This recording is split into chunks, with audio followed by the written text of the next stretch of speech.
데살로니가에서 베레아로 가게 된 이유에 대해서 설명하고 있습니다. 바울이 데살로니가에서 복음을 전하자 데살로니가에서 유대인들이 소동을 일으킴으로 인하여 어려움을 당한 바울 일행은 그것을 떠나 근처에 있는 다른 도시로 가야만 했습니다. 10절에 보면 밤에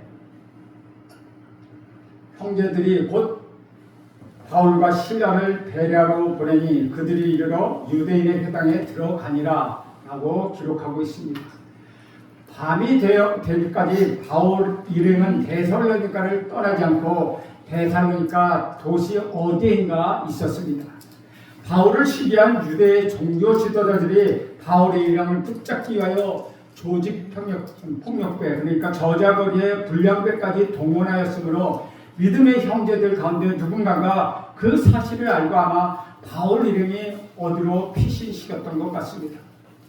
데살로니가 성도들은 한 마음으로 밤에 곧 바울과 실라를 베레아로 피신시켰다고 말하고 있습니다.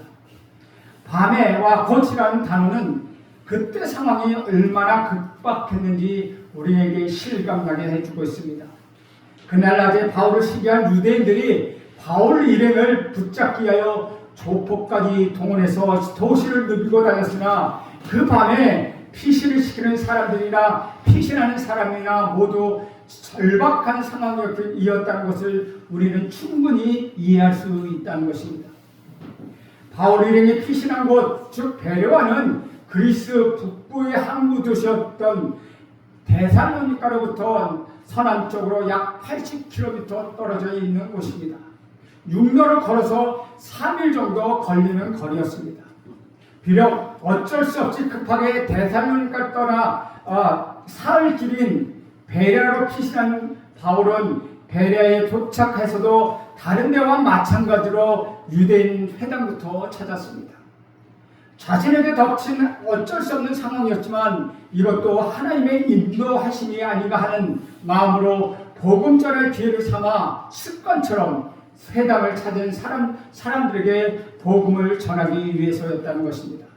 11절 말씀 보면 베레아에 있는 사람들은 데살로니가에 있는 사람들보다 더 너그러워서 간절한 마음으로 말씀을 먹고 이것이 그런가 하여 날마다 성경을 상고함으로 라고 말씀하고 있습니다.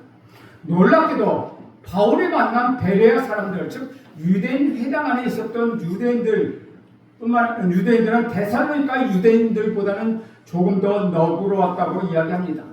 여기서 너그러웠다는 말을 헬라어로 번역한 말인데 그 헬라의 본뜻은 고결하다, 고상하다 라는 뜻을 담고 있고 또한 점잖다 라는 말을 담고 있습니다. 그러니까 바울이 베레아 유대 회당에서 만난 사람은 그때만 그런 것이 아니라 평소에도 고결하고 고상한 품격을 갖고 있었으며 아주 점잖은 사람들이었습니다. 그런 생각을 하는 사람들이었다는 것입니다. 아주 교양 있고 거칠지 않으며 부드러운 사람들이었다는 것입니다. 그들에게는 편견이 없었습니다. 한번 들어보자 하고 했는데 그것도 건성으로 그렇게 듣거나 졸면서 듣는 것이 아니라 굉장히 훌륭한 태로 집중하는 태도를 보였다는 것입니다.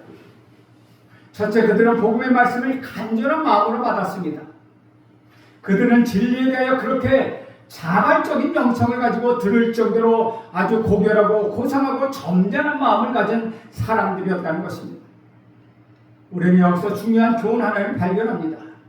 우리가 말씀을 들을 때 바로 이런 간절한 마음이 필요하다는 것입니다. 우리가 말씀을 대할 때 바로 이 베레아 사람들처럼 말씀을 대하길 간절히 바랍니다. 설교가 시작되면 수면 보충 시간으로 삼아야 된다 라든가 언제 끝나나 하면서 시계만 들여다보는 것, 그것이 아니라 간절한 마음으로 말씀을 대할 필요가 있다는 것이죠. 나는 여러분의 마음속에 이런 간절한 마음, 베레아 사람들처럼 이런 간절한 마음이 있기를 축원드립니다.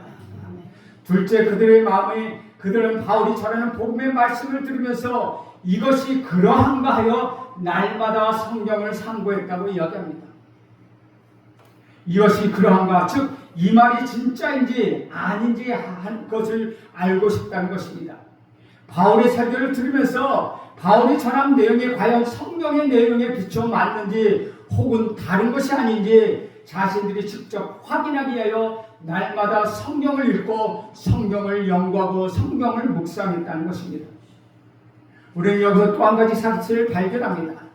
단지 일주일에 한 번 안식일에만 모여서 바울을 만나 말씀을 들은 것이 아니라 날마다 개인적으로 성경을 읽기도 하고 또 기회가 되는 대로 매일 바울을 만나 대화를 나누며 말씀을 공부했던 베레아 사람들을 발견합니다. 우리도 이들처럼 매일 말씀을 듣고 말씀을 상고하는 그런 축복이 있기를 간절히 원합니다. 여기서 상고하다는 말은 무언가를 자세하면서도 깊이 생각하고 연구한다는 것입니다.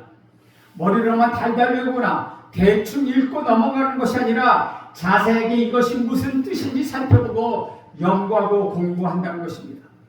그들이 상고한 성경은 당시는 신약 성경이 쓰여지기 이전이므로 물론 구약 성경이었습니다. 사랑하는 여러분, 우리는 바로 이런 자세가 필요하다는 것입니다. 설교를 들을 때, 말씀을 볼 때 그냥 그런가 보다 하고 무관심하게 듣거나 빨리 설교 시간이 끝나기만을 기다리는 것, 그것이 아니라 이 내용이 정말 성경에 있는 것인가, 이것이 정말 그 뜻이 맞는가 잘 생각하고 깊이 생각하고 또한 자세히 살펴보아야 합니다. 나는 우리 재성교회가 정말 성경 중심으로 설교하고 성경 중심으로 말씀을 배우고 그리고 성경 중심으로 살아가기를 애쓰는 그런 교회가 되기를 간절히 바랍니다. 주 안에서 사랑하는 여러분, 우리는 분별력이 필요합니다. 우리에게는 정말 무엇이 맞는지 분별해야 할 그 능력이 필요하다는 것이죠. 그런데 이것은 저절로 길러지는 것이 아닙니다. 훈련을 해야 한다는 것입니다. 베레아 사람들처럼 간절한 마음으로 말씀을 받으며 이것이 정말 그런가 하여 날마다 말씀을 상고하는 그런 분별력을 길러야 한다는 것입니다. 말씀을 묵상하고 성경을 통독하고 삶으로 그 말씀을 들으며 열심히 말씀을 상고하지 않는다면 그 무엇라고 해도 건성으로만 아멘 아멘 하며 내용을 하나도 남는 것 없다는 것입니다. 오늘 말씀이 무엇인지를 심지어 예배당에 나가면서 내 예배당에 나선 그 순간 제목이 무엇인지조차 잊어버리는 현상이 있다는 것입니다. 우리가 그렇게 말씀을 열심히 듣고 나가야 하나님께서 오늘 주고자 하는 그 진리가 다가올 것입니다. 또한 그 말씀대로 내가 살겠다라고 하는 열정과 헌신이 여러분 마음속에 솟아오르게 될 것입니다. 말씀에 대해서는 베레아 사람들처럼 그렇게 대할 필요가 있다는 것입니다. 나는 여러분 모두가 베레아 사람들처럼 열정력 있고 열심히 있고 분별 있는 신앙인들이 다 되기를 간절히 바랍니다. 12절의 말씀을 보면 그 중에 믿는 사람이 있고 또 헬라의 귀부인과 남자가 적지 아니하나라고 기록합니다. 바울의 설교를 듣고 예수를 믿기 시작한 사람들이 평소 모두 다 유대인 회당에 모였던 베레아 유대인들만은 아니었다는 것입니다. 데살로니가에서처럼 베레아에서도 주님을 영접한 사람 가운데 유대교로 개종한 헬라인들과 경건한 이방인들 그리고 귀부인들도 적지 않았다는 것입니다. 바울이 전하는 복음을 듣지 않으면 모를까 바울의 설교를 듣고 성경을 깊이 상고하면 상고할수록 그들은 바울이 전하는 저 예수가 틀림없이 구약 성경이 말씀하고 있는 메시아이다. 그분 안에서 자신을 드러내시는 하나님을 믿지 않을 수가 없다라고 그들은 고백했다는 것입니다. 그런데 놀랍게도 이때 믿게 된 사람들 중에 브로의 아들 소바더라는 사람이 있습니다. 이따 20장 4절에 보면은 그는 이때로부터 약 7년 후에 베레아 교상의 교회에 파송되는 자격으로 바울 일행과 함께 예루살렘까지 간 사람이었습니다. 그리고 학자들은 이 소바도가 로마서 16장 21절에 나오는 소시바도와 동일한 인물이라고 말씀하고 있습니다. 그러므로 이 베레아에 와서 말씀을 들었던 소시바도, 그러니까는 소바도라는 사람은 바울로부터 성경 말씀을 듣고 그는 개종하여서 믿음의 사람이 되어 바울과 동역하는 사람이 되었다는 것입니다. 그렇다면 바울이 로마서에서 소시바더를 가르쳐 그는 로마서 16장에서 나의 친척이라고 부릅니다. 이것은 진짜 친척이 아니라 고륙 같은 민족 같은 유대인이라고 말하고 있습니다. 그러니까 소시바더는 베레에 살던 유대인이었는데 그날 회당에서 바울이 전하는 복음의 말씀을 듣고 예수를 믿었던 사람입니다. 이런 역사들이 여기서 일어났다는 것입니다. 그런데 베레에서도 또 다른 문제가 발생합니다. 13절을 봅니다. 데살로니가에 있는 유대인들은 바울이 하나님의 말씀을 베레아에서도 전하는 줄을 알고 거기로 와서 무리를 움직여 소동하게 하거늘 바울이 베레아에 나타나서 복음을 전한다는 소식이 데살로니가의 유대인들에게 알려졌습니다. 그런데 베레아부터 데살로니가까지는 80km나 떨어져 있는 그런 거리는 차로 가도 시간이 꽤 걸리는 거리입니다. 그것도 그 길은 평지가 아니고 그 당시에 포장되지 않고 좋지 않는 길이며 오르막길도 있고 내리막길도 있습니다. 걸어서 적어도 3일 길이었다는 것입니다. 그 옛날 전화나 인터넷도 있었던 것은 아닙니다. 어떻게 3일 길이나 떨어져 있는 데살로니가에 있는 유대인들 중 그 누군가 3일 길이나 떨어져 있는 데살로니가 유대인들을 직접 찾아가 그 사실을 그들에게 알려주었다는 것입니다. 데살로니가 유대인들이 그런 어떤 사람입니까? 바울을 시기했고 그래서 바울을 해치려고 조직폭력죄까지 동원하는 사람들입니다. 바울의 일행이 노마디족을 뒤엎고 천하를 어지럽게 하며 세상을 뒤엎는 사람들이며 황제 외에 다른 왕이 있다고 주장하는 반역자들이라고 그들을 모함한 사람들입니다. 그리고 바울 일행의 집을 제공해 줬던 야손과 그의 집에 있었던 믿음의 형제들을 뜨글고가 고발했던 사람들입니다. 바울이 베레아에 머무는 동안 그 데살로니가 유대인들 때문에 거기서 막 믿게 된 그리스도인들 즉 데살로니가 교회가 상당히 고난을 당했다는 것을 우리는 알 수 있습니다. 데살로니가 전서와 후서에 보면 이들이 얼마나 고난을 당했는지 한마디로 말하고 있습니다. 그래서 한마디로 데살로니가 교회는 박해받는 교회였다는 것이죠. 그러면서도 그 교회는 마게도냐와 아가야 즉 그리스 북부와 남부 지역의 모든 믿는 자들의 본이 되었을 정도로 아주 훌륭한 교회였으며 스스로 이 힘으로 복음을 전파하는 교회가 되었습니다. 온갖 핍박과 고난 그리고 그 어려움이 그들의 헌신을 꺾지 못했고 오히려 복음을 증거를 그치지 않게 했다는 것입니다. 그 믿음의 소문이 온 사방에 퍼지는 결과가 가져온 것이었습니다. 그래서 이 베레아교회는 칭찬받는 교회였다는 것이죠. 데살로니가 교회는 칭찬받는 교회였다는 것이죠. 그런데 그의 싹을 완전히 잘라버리고 제거하려는 결심이 단단히 하고 있었던 데살로니가 교회의 유대인들은 바울이 베레아에 있다는 소식을 접하자마자 다시 시기심과 분노가 올라왔다는 것입니다. 그래서 3일이나 걸리는 길에 떨어져 있는 베레아의 단숨에 찾아와 소동을 일으킵니다. 데살로니가에 했던 것처럼 바울이 노마디족을 정복시키려는 정치적 불순자이며 반역자라고 모함하면서 베레아 시민을 선동했다는 것이죠. 이들이 왜 이렇게 되었습니까? 이들은 베레아 사람과 달리 성경을 상고하는 사람들이 아니었다는 것입니다. 성경을 생각하는 사람들이 아니었습니다. 감정대로 생각하는 사람들이었습니다. 말씀을 기준으로 사는 사람들이 아니었기 때문에 이들은 이런 일을 하게 되었다는 것입니다. 이들은 태어날 때부터 유대인들이 아닙니까? 어릴 때부터 엄격한 유대교의 율법과 훈련과 전통 속에 살아왔지 않습니까? 우리가 지난주에 언급한 것처럼 이들은 그냥 유대인들이 아니라 유대의 종교 지도자들이었다는 것입니다. 유대인들의 종교 훈련과 전통에 대한 열심은 이 세상 어느 민족도 따라갈 수 없는 열성입니다. 그러나 그들은 바울로부터 똑같은 설교를 듣고도 베레아에 있는 사람들이 바울이 전한 전 예수가 누구인가 구약을 대조해가며 예수를 정말 메시아가 맞는지 열심히 찾고 들었던 것 그것처럼 그들은 조금도 생각하지 않았다는 것입니다.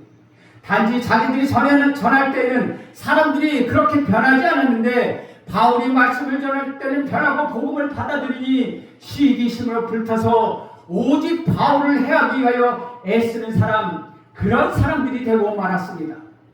결국 그럼에도 불구하고 하나님을 믿는다고 하면서도 하나님을 대적하는 악한 행위로 그들은 나타나게 되었다는 것입니다. 그들이 바울을 해치기 위하여 베레아 시민들을 선동한 결과 어떻게 되었습니까? 14절을 보겠습니다. 형제들이 곧 바울을 내보내어 바다까지 가게 하되 실라와 디모데는 아직 거기 머물더라.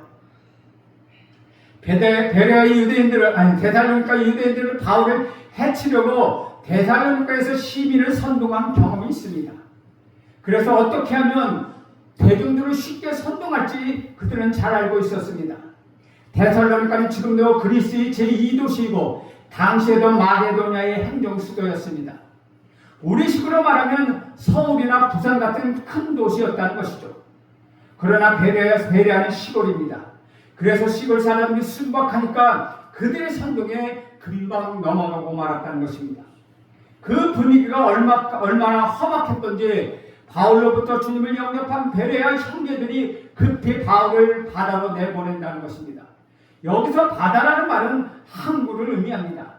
조금 내륙에 있는 베레아에서 바다 쪽에 있는 외양까지를 말하고 있습니다. 이제 막 믿은 베레아 성도들은 이 지역에서 소동이 가라앉을 때까지 바울을 마게도냐에서 떠나 있게 하는 것이 좋겠다고 생각했습니다. 그래서 그때 베레아 성도들은 바울을 해안가로 데려가는데 바다까지 간 걸 보면 거기서 배를 타고 갔던 것으로 보입니다. 여기서부터 아덴까지, 지금의 아테네까지는 100km, 약 480km이 넘는 길입니다. 육로로 하면 약 360km 정도이지만 배를 타고 100km 가면 480km가 넘는 거리라는 것이죠. 그런데 이때 베레아의 형제들이 바울을 급히 항구로 보냈다고 해서 바울 혼자 아덴으로 보냈다는 것은 아닙니다. 15절 말씀을 봅니다.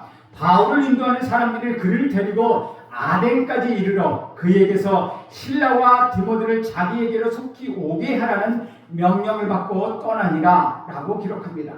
베레아의 믿음의 형제 가운데 몇 사람이 바울을 바닷가 항구로 인도해 갔을 뿐만 아니라 항구에서 다윗을 배에 타고 빠이빠이 하고 인사한 것도 아니라는 것이죠.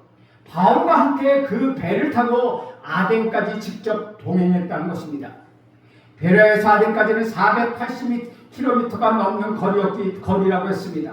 베레아를 덮친 데살로니가의 유대인들이 얼마나 살기가 등등했다면 했으면 바울을 데리고 나간 베레아의 형제들은 아무래도 마음이 놓이지 않았다는 것입니다. 그래서 아덴으로 떠나기 직전 배에 함께 타서 480km가 넘는 떨어진 아가야의 에덴, 지금의 아테네까지 바울을 직접 데려다 준 것입니다. 베레아와 아덴 사이에, 즉 북부 마게도냐와 남부 아가야 사이에는 테살리라는 지방이 있습니다. 하지만 이 테살리도 바울에게는 안전한 장소가 아니었다고 판단했기 때문에 이들은 바울을 바도로에서 아덴까지 같이 갔고 그때까지 그를 놓아주지 않고 계속 동행했다는 것입니다. 이 베레아 사람들이 얼마나 바울을 사랑하고 아꼈는지 우리는 알 수 있다는 것이죠. 그들이 만나서 교제한 것이 그리 오래된 것도 아니었습니다. 진정한 그리스도의 사랑으로, 그런데 그들은 바울을 보호하고 있다는 것이죠. 그들은 디모데와 실라가 자기와 함께 합류하라는 바울의 지시를 받고 베레아로 돌아갑니다. 그런데 여기서 우리가 한 가지 생각해 볼 것이 있습니다. 이 급박한 상황 속에서 바울은 이 상황에서 실라와 디모데를 같이 가지 않고 그대로 베레아에 남게 했다는 것입니다. 누가는 이미 빌립보에 남겼고 세 사람 같이 떠났습니다. 이제는 실라와 디모데가 베레아에 남겨두고 자기 혼자 아덴으로 갔다는 것입니다. 왜 그렇게 한 것입니까? 바울이 쓴 편지와 함께 읽으면 그 답을 알 수가 있습니다. 데살로니가전서 3장 2절에 보면 아덴으로 오라고 한 바울의 소식을 들은 실라와 디모데가 아덴에 있는 바울에게로 찾아옵니다. 베레아에 떴던 두 사람이 오니까 이번에는 그 중에 디모데만 급히 도망나왔던 데살로니가로 다시 돌려보냅니다. 그리고 사도행전 18장 5절에 보면 실라와 디모데가 마게도냐에서 고린도로 내려가 바울과 다시 합류하는 것을 보여주고 있습니다. 그러니까 아덴에서 디모데를 데살로니가로 보내고 실라는 빌립보나 베레아로 다시 보냈다는 것입니다. 바울이 베레아에서 급히 떠나면서 실라와 디모데를 베레아에 그대로 머물게 한 것은 자기가 떠난 다음에 마게도냐의 상황이 어떻게 전개될지를 확인하기 위함이었다는 것이죠. 베레아는 아덴으로부터 480km 떨어진 거리입니다. 당시 베레아는 대략 4일 정도 걸리는 먼 길입니다. 바울이 믿음의 지체와 베레아에서 아덴까지 가는데 나흘, 그리고 베레아의 지체들이 아덴으로 왔을 때, 즉 아덴으로 돌아왔을 때 또 나흘, 그리고 바울이 소식을 전해듣고 실라와 디모데가 베레아 아덴까지 바울에게 찾아올 때 다시 또 나흘이 걸렸다는 것입니다. 그러니까 바울이 아덴에서 디모데와 실라를 만날 때는 적어도 8일 정도 걸렸다는 것이죠.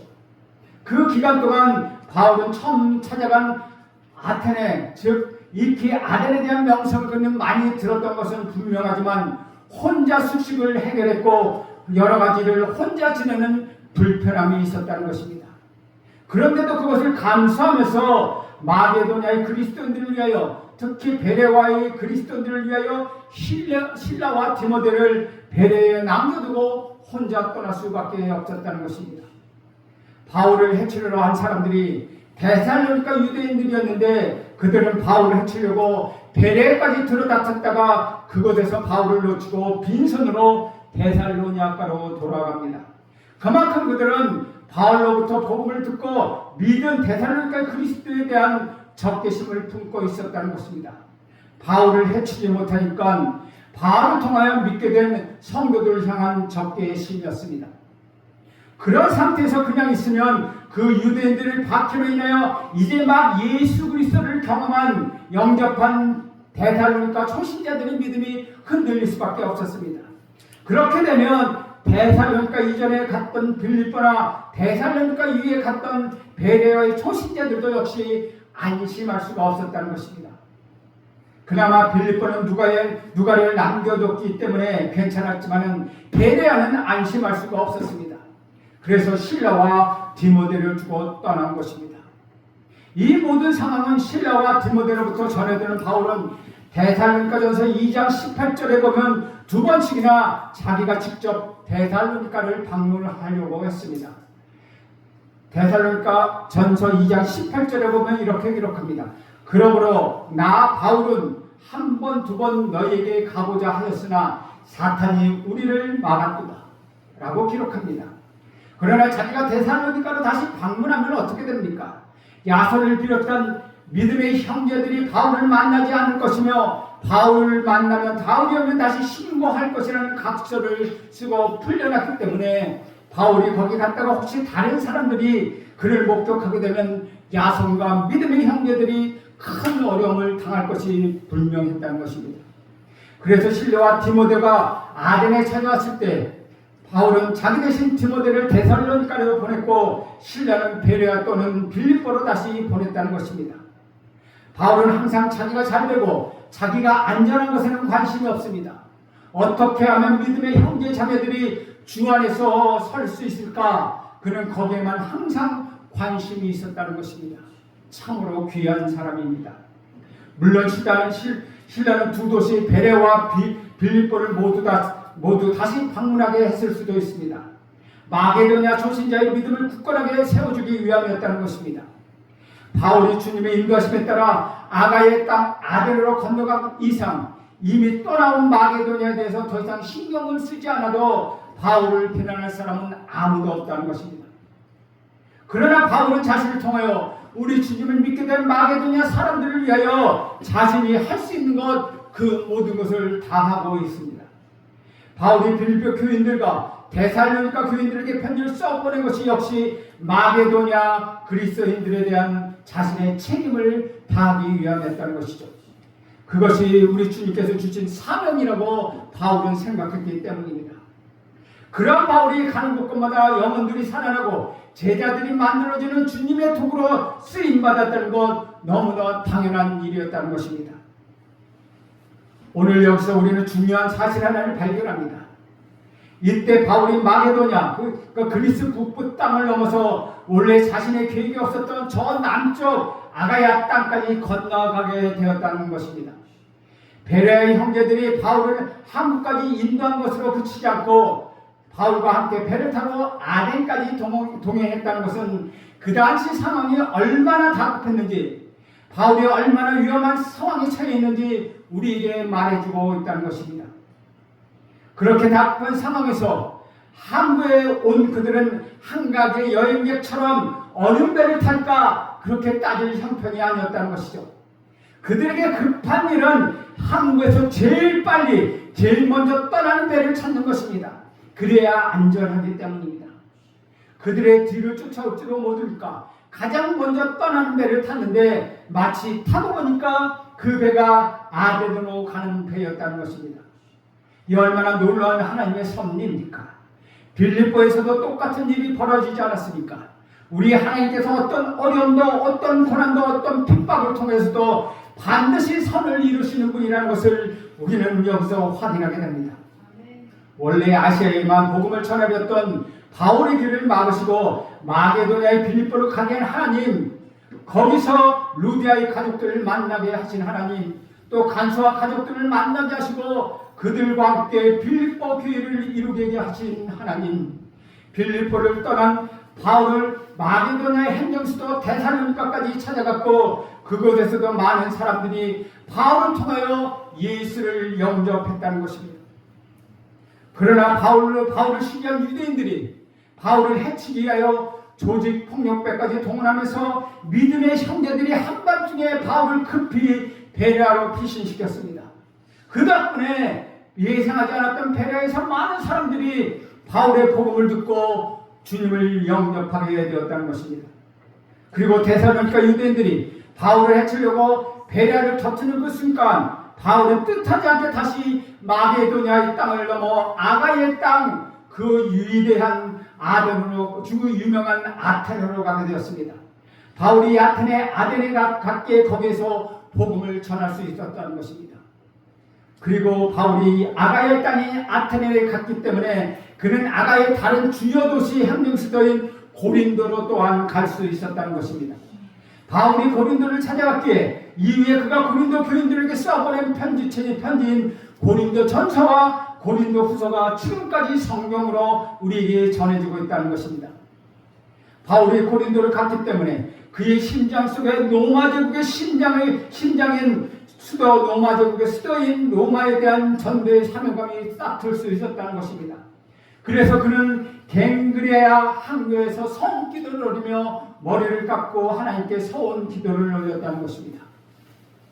사랑하는 여러분, 이처럼 바울은 계속되는 박해와 모함과 어떤 고난 속에서도 이 땅에 주님의 진리를 빛내고자 하는 주님의 뜻을 이어나갈 수 있었다는 것입니다. 바울은 모든 악을 행하거나 불의한 사람이어서 늘 박해당하고 모함을 당하고 고난을 겪은 것이 아니었습니다. 오히려 그 반대였다는 것이죠. 오직 우리 주님이 자기에게 맡겨진 우리 주님이 우리 주님에게 자기 인생을 맡겼기 때문이다.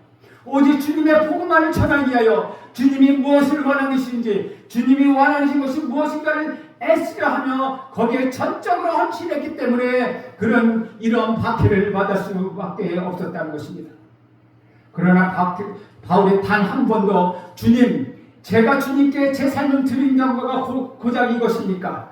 주님께 드렸더니 제가 이렇게 핍박을 받고 고난을 당하고 매를 맞고 죽을 지경에 이르게 갔습니까? 하나님께 주님께 바친 것이 오직 이것밖에 되지 않습니까? 라고 하면서 주님을 원망한 적은 단 한 번도 없었다는 것입니다. 바울은 늘 말씀을 묵상하고 생각하는 그리스도인이었습니다. 자신이 당하는 그 모든 상황을 통해서 우리 주님께서 구원하시려는 이 땅의 역사 속에 주님의 뜻을 한 채 오차도 없이 이루고 계시다는 사실을 바울은 말씀과 기도를 통하여 깨닫고 있었다는 것입니다. 그래서 그는 모든 박해와 어처구니 없는 무한과 뼈를 깎는 고난 속에서도 항상 기뻐하고 쉬지 않고 기도하며 범사에 감사할 수 있었다는 것입니다. 그런 바울로부터 복음을 전해들은 베레아 사람들도 그렇게 말씀을 상고하는 자세로 듣고 우리 주님을 믿게 되었다는 되는 그러한 역사가 일어난 것입니다.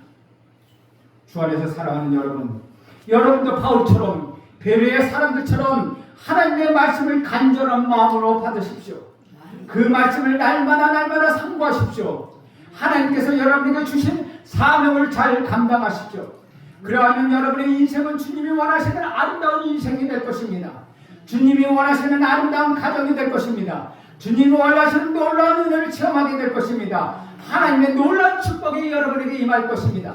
아무런 고난과 아무런 핍박과 아무런 환난이 여러분에 다가온다 하더라도 결코 그 환난 사탄마귀는 여러분을 틈타지 못할 것입니다. 여러분, 사탄은 이미 죽었습니다. 저 십자가 위에서 사탄은 죽었습니다. 우리 주님이 승리하셨습니다. 어떤 고난과 환난 속에서도 여러분은 반드시 승리할 것입니다. 오늘 바울처럼 베레아 사람들처럼 말씀을 받아들인다면 여러분의 인생에 하나님의 놀라운 축복이 임하며 여러분은 하나님의 자녀로서 저 천국을 향하여 나가는 승리의 사람들이 다 될 것입니다. 기도하겠습니다. 하나님 아버지, 오늘도 바울이 말씀을 전할 때 베레아 사람들이 그 말씀을 받았던 것처럼 우리도 그런 마음으로 말씀을 받게 하여 주시옵소서. 바울이 하나님의 사명을 당하여 자기 인생을 하나님께 바쳤던 것처럼 우리도 우리 인생을 주님께 맡기고 온전히 주님의 인도하심에 따라 사는 모든 하나님의 자녀가 되게 하옵소서. 예수님의 이름으로 기도합니다. 아멘.